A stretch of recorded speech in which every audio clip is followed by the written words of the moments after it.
আপনার সফলতা, আপনার সাকসেস, এটা সবার ভালো লাগবে না, মনে রাখবেন। সবাই এটা পছন্দ করে না।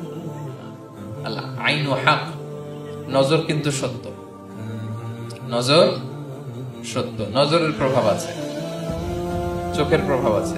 এজন্য কারো ভালো কিছু দেখলে মাশা আল্লাহ বলবেন, আল্লাহর দিকে ফিরিয়ে দিবেন ওটার কল্যাণ। কি বলবেন?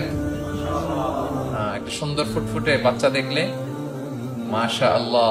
কারো সফলতা দেখলে, কারো ফার্মে গেলেন, বাগানে যেয়ে দেখলেন ফল মূল ভর্তি, কি বলবেন? মাশাআল্লাহ, বিসমিল্লাহ মাশাআল্লাহ বললে এটাতে আর ক্ষতি নাই।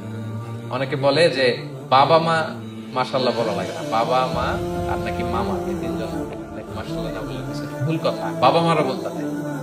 বাবাও তার ছেলের কোনো সাকসেস ভালো কিছু দেখলে কি বলবে? মাশাআল্লাহ, তাবারাকাল্লাহ, বা বিসমিল্লাহ মাশাআল্লাহ, এটা আপনারা বলবেন। দুনিয়া দুনিয়া, টাকা পয়সা আরো লাগবে, আরো কামাবো, এটাতে আমার হবে না, আরো চাই আরো চাই। এই প্রতিযোগিতা, এই কম্পিটিশন, ওর 5 তলা আমার লাগবে 7 তলা, ওর আছে 20 লাখ আমার লাগবে 30 লাখ। প্রতিযোগিতা আছে না নাই? এগুলো আমাদেরকে পাগল বানিয়ে দিয়েছে, মোহাচ্ছন্ন করে ফেলেছে। পৃথিবীটা আসলে একটা মরিচিকা, ধোঁকা, লোভ লালসা, আজ আছে কাল নাই। জেনে রেখো, যেটা তুমি পাওয়ার এটা তুমি কোনোদিন হারাবা না। যেটা তোমার হওয়ার কথা ছিল ওইটা তুমি কোনোদিন মিস করবা না। আর যেটা তুমি পাওয়ার কথা না, গোটা বিশ্বের সব শক্তিকে হাতের মুঠোয় আনলেও সেটার দেখা তুমি পাবে না। নারীর মন বুঝতে পারলে নেয়ামত, বুঝতে না পারলে কিয়ামত।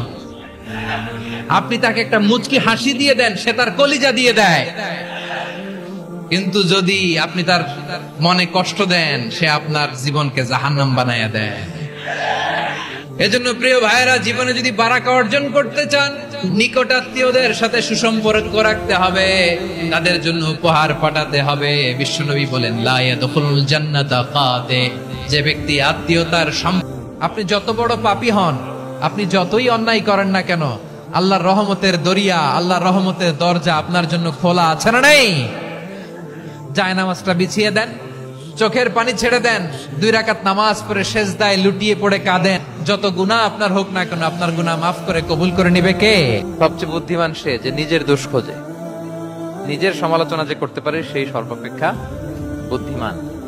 কিন্তু আমরা একদল আছি শুধু সমালোচনা, ওর এই সমস্যা, ওর এইটা, ওর মানে তার দায়িত্ব হচ্ছে সবার সমস্যা বের করা। এরকম দায়িত্বপ্রাপ্ত কিছু লোক আছে না নাই? সবাই না, এগুলো থেকে আমাদের বেরিয়ে আসতে হবে। অন্যের দোষ খোঁজা বাদ দিতে হবে, দোষ খুঁজলে নিজের দোষ খুঁজতে হবে।